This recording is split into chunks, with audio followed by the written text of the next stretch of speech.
Welcome back, everyone. If you're new here, I'm Masha. I'm a consumer insights nerd and a marketer, and I co host the podcast with my husband, Herrick, who's the techie in the group, Hello. and my brother, Nate, who is a licensed psychologist. Hi, everybody. If you haven't listened to episode 10 yet, I would recommend starting there. We walk through the depression prompt piece by piece, including the design thinking behind each instruction. What we're covering today gives you the science behind those choices. The prompt is in the show notes for both of the episodes, so let's get started. Last episode, we gave you a tool, a prompt designed to help you understand and work with low mood and depression. And if you used it, you probably noticed something. It didn't just ask you what you were feeling, it asked you to slow down, look at the thoughts behind the feelings, and then instead of arguing with those thoughts, it gave you a choice about how to respond. Today, we're explaining the science behind all of that. So, why those specific techniques work, what depression actually is beyond feeling just Right. sad, and how therapy, whether it's with a human or supported by AI, physically changes the way your brain processes experiences. All right. And today we will get started again with rapid fire questions because it was such a popular section last time.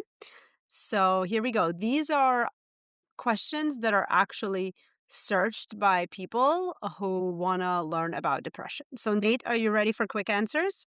I'm ready. All right. The first one, is depression just being sad? No, sadness is an emotion that comes and goes. Depression is a whole system change. It affects mood, energy, sleep, appetite, Right. thinking, motivation, you name it. Sense of the future overall. So, one of the most common features of depression, for example, isn't sadness at Hmm. all. It's numbness, Hmm. feeling nothing. Right. Okay, can I think my way out of depression? Hmm.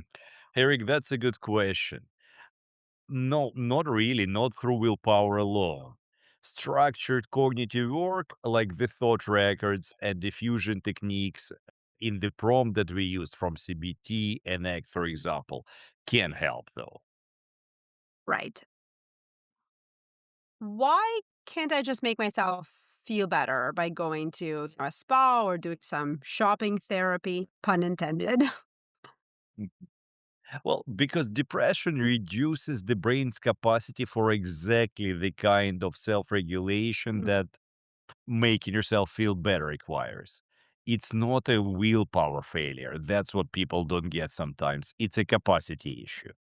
Okay. And then there's tools that are offered in therapy. Is there any conclusive evidence to show that they actually work? That's a good one. Big time. With caveats, of course, but definitely. For example, talking to the approaches we chose for the prompt. CBT, for example, is one of the most researched interventions in all of psychology. Meta analysis consistently show medium to large effect sizes for depression. ACT also has a growing evidence base showing comparable effectiveness. Hmm. Mindfulness based approaches reduce relapse risk. Right. Okay. And I guess the most important question, is depression curable? Hmm. That's a loaded question, Masha. I can say it's highly treatable. The majority of people who receive appropriate treatment, therapy, medication, or both, they do experience significant improvement. The biggest barrier to treatment isn't that it doesn't work, actually, is that people don't access it. Mm. Okay. And at the end of this episode, Nate will give you three practical tools you could try right away that will help you take that first step towards feeling better. So make sure you listen till the end. Okay. One of the things we built into the prompt was acknowledging that depression exists on a spectrum. That makes a spectrum concept. Why is that such an important concept for the prompt? At one end, you have low mood, feeling down for a few days, maybe after a disappointment or during a stressful period. That's a normal human experience. Most people go through it. At the other end, though, Right. you have, let's say, major depressive disorder, where the symptoms are persistent. They last at least a few weeks and significantly impair your ability to function. Hmm. So, Right. In between, there is a range. Persistent depressive disorder, for example, sometimes called dysthymia, which is a low-grade depression, if I were to explain it casually, but it can last for years. And there is situational depression, intense low mood triggered by a specific life event like a loss, a breakup, or a major transition. And depending on where you fall on this spectrum, different tools will be more appropriate for you. Mhm. Mhm. For instance, our prompt would work for somebody with moderate depression. But for someone with severe depression, I would actually suggest working with a licensed clinician. Moving on, but, like, what's actually happening neurologically when someone is depressed? Well, research using brain imaging shows that in people with depression, certain areas of the brain behave differently. Mm. The prefrontal cortex, the part responsible for rational thinking, planning, decision making, shows reduced activity. Meanwhile, the amygdala, the brain's threat detection system, is open hyperactive, let's put it that way. So Mhm. you have a Mhm. situation where the emotional alarm system is turned up and the rational regulation system is turned down. That's why depression doesn't respond to just think positively. The thinking system is literally operating at reduced capacity. Okay, that's fascinating and kind of reassuring, Right. actually. So it means it's not just like a willpower problem, I guess. Not at all. Not at all. Through therapy and using both CBT and ACT, it can create new neural pathways that compete with the depressive patterns. Brain imaging studies show measurable changes in brain activity after successful CBT treatment, for example. Wait. So you can actually see the difference on a brain scan before therapy versus after? Exactly. Oh. You can. Fascinating, huh? Yeah, that's cool. I mean, there are studies showing fMRI that after successful CBT, for example, prefrontal cortex activity increases and amygdala reactivity decreases. The thinking brain gets louder, the alarm system gets quieter. The brain is literally reorganizing in response to new patterns of thinking and behaving. Wow, I think my brain is, like, slightly blown right now. That's fascinating, especially knowing you could see it on a scan. I kinda Wow. wanna see That's it. that's pretty awesome. Okay, so we've talked about CBT is one of the go-to approaches for treating depression. We've talked about CBT many times. Let's go deeper on CBT for those who haven't listened. Nate, most of our listeners probably heard of CBT, but I don't think most people understand exactly how it works in practice. Can you walk us through that, please? Yeah, well, one of the main core insights of CBT, it's not events themselves that cause our emotional reaction, it's our interpretation of those events. Right. We can take two people who will experience the exact same situation and who will have completely different emotional responses because they are telling themselves different stories about what it means. Can you give us an example? Sure. Let's say you send a text to a friend and they don't reply for a day. If your interpretation is they're probably busy, you feel neutral. If Mhm. your interpretation is they're ignoring me because I said something wrong, you feel anxious and hurt. Same event, different thoughts, different feelings. CBT says, let's examine the thoughts. What's the evidence for it? What's the evidence against it? What's a more balanced way to interpret this? I love that example so much because I think probably every single person who is listening to this or watching this can relate to this at one point or another in their life. So Yeah. I know I can. So I love this example so much. And the thought feeling behavior cycle we built into the prompt, if you remember, that's the core CBT model. That's it. That's it. So thoughts influence Right. feelings. Feelings influence behaviors, behaviors influence thoughts. Mhm. And in depression, this cycle becomes a Mm-hmm. trap. You think, Mm-hmm. I'm worthless. That makes you, let's say, feel ashamed and heavy. That feeling leads you to withdraw. You cancel plans with friends, you stay in bed, and the withdrawal provides evidence for the original thought. See, I can't even show up. I really am worthless. This cycle feeds itself. Right. Okay. So CBT intervenes at which part of the cycle? Well, all three, but the primary entry point is thought. CBT teaches you to catch the automatic negative thoughts, the ones that feel like facts but are actually interpretations, and examine them. Not dismiss them, not argue with them through positive affirmations. Examine them the way scientists would Mhm. examine a hypothesis. What's the evidence for Right. this? Okay. What's the evidence against it? If my best friend told me they had this thought, what would I say to them? Right. Right. That last one is really powerful, right? Because most people would never talk to a friend the way they talk to themselves. So that's definitely useful. Yeah, never. And that gap between how we treat ourselves and how we would treat someone we care about is incredibly revealing. Hmm. It shows that the harsh self talk isn't objective truth, it's a habit of mind.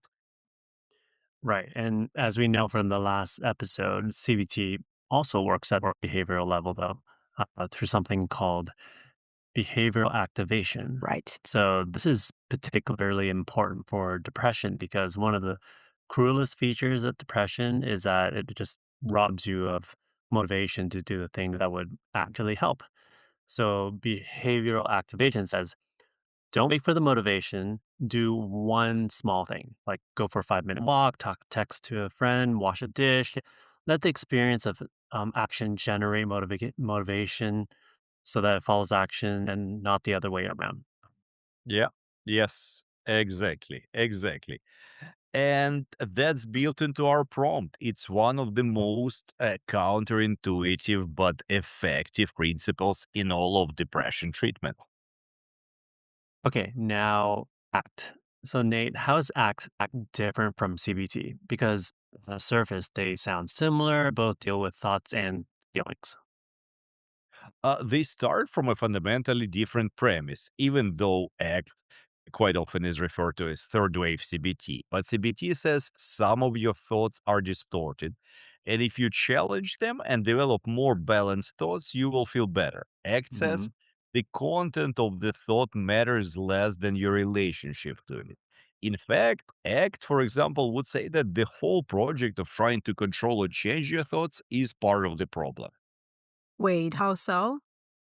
Well, ACT argues that psychological suffering often comes not from the painful thoughts themselves, but from what it calls fusion with those thoughts. Hmm. The state where you can distinguish between having a thought and the thought being true. Right. When Okay. you are fused with the thought, for example, the thought, I'm worthless, it doesn't feel like a thought, it feels like reality.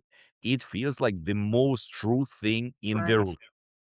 And ACT's response to that is it prove it wrong?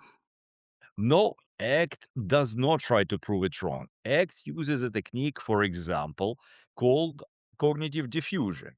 Mm. Uh, in this technique, we would be creating distance between you and the thought. Simple exercise, and it's so beautiful because of how simple it is. Instead of saying I'm worthless, say I notice I'm having the Hmm. thought I'm worthless. Okay. Same words, but you see the difference? The Right. framing shifts you from being inside the thought to observing the thought. And that tiny shift changes everything because from the observer position, you do have choice. Right, right. And you know what? That's I feel like that's something we often use in parenting too, with children, using that type of language. But back to the topic, I remember in our anxiety episode, we talked a lot about how core values are a big part of ACT. Remind us, how does that play out here again? Well, that's the commitment in ACT. So you remember ACT stands for acceptance and commitment Right, there.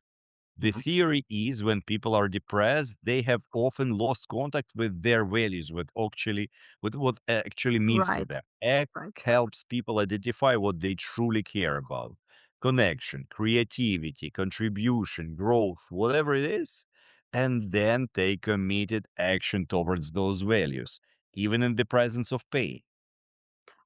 Okay, okay. So it's not feel better than live your life. It's live your life according to your values, and your feeling may Yep. shift as a result. And Actually, as I say that, that reminds me of the behavioral activation concept we just talked about. So it feels very similar. That's really beautifully put, Masha. It's genuinely a liberating idea for a lot of people because it means you don't have to wait until you're fixed, quote unquote, Mhm, mhm. to start living meaningfully. You can move toward what matters right now, carrying the difficult feelings with you. Yeah, that's a huge shift than what most people expect. And I think that's why the prompt includes both frameworks, Right, CBT for when challenging thought is useful, and ACT for when the thought doesn't need to be challenged. It just needs to be put in its place. right, right. Okay, so as promised, before we close, Nate, what are the 3 practical tools our listeners could try right now with the help of the prompt? Well, you know what? So many. One, the 5 minute rule. If you can't get yourself to do anything, commit to 5 minutes. 5 minutes Mhm, of a walk, 5 minutes of putting things away, 5 minutes of doing the dishes. When the 5 minutes are up, you can stop. The fascinating part is most of the time you won't want to because the hardest part is actually getting started. This is behavioral activation at its best. Hmm. I love Number that. two, yeah, good. Number Because two, the everyone thought has and 5 minutes, It's easy to start. exactly. Everybody right? does have 5 minutes. Exactly. Exactly. There's no excuse. Sorry, I keep interrupting you on part 2. I really do love the 5-minute rule. I'm gonna let you get back to it. No, that's great. And two, the thought and distance Hmm, exercise. The next time you notice a harsh self critical thought, I'm useless. Nothing matters. I'll never feel normal. Try adding 4 words to the front. I notice I'm having the thought that I'm useless. Say it out loud if you can. Okay. That tiny shift from being the thought to noticing the thought creates space. It won't make the thought disappear, but it loosens its grip. right, right. And three, and this will be weird to hear in this podcast, but tell one person, not just AI, a person. It can be a text, it can be one sentence. I've been having a hard time. You don't have to even explain. You don't have to be eloquent. Just let one person know that you're struggling. Connection is the antidote to the isolation that depression creates. And asking for help isn't weakness, it's the Mhm. first sign that you're ready to start climbing back. You can use AI to deal with thoughts and feelings that prevent you from reaching out and keep isolated. Right, right. Yeah, these sound awesome. I really Hmm. think everyone should try these because I Yep. think all of us can use this one day or another. Before we wrap up, let's talk about where AI fits in the depression space specifically before we talk about its limits. Well, I think AI has some genuine strengths here. First, availability.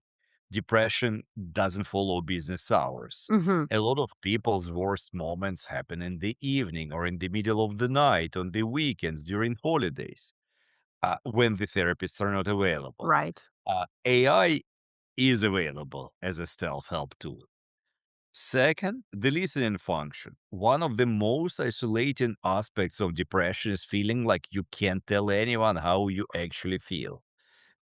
AI agent doesn't judge.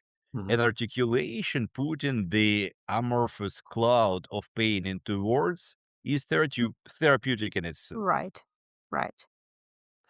And third is just structured practice. CBT and ACT involve specific exercises Mhm. that teach you skills, Right.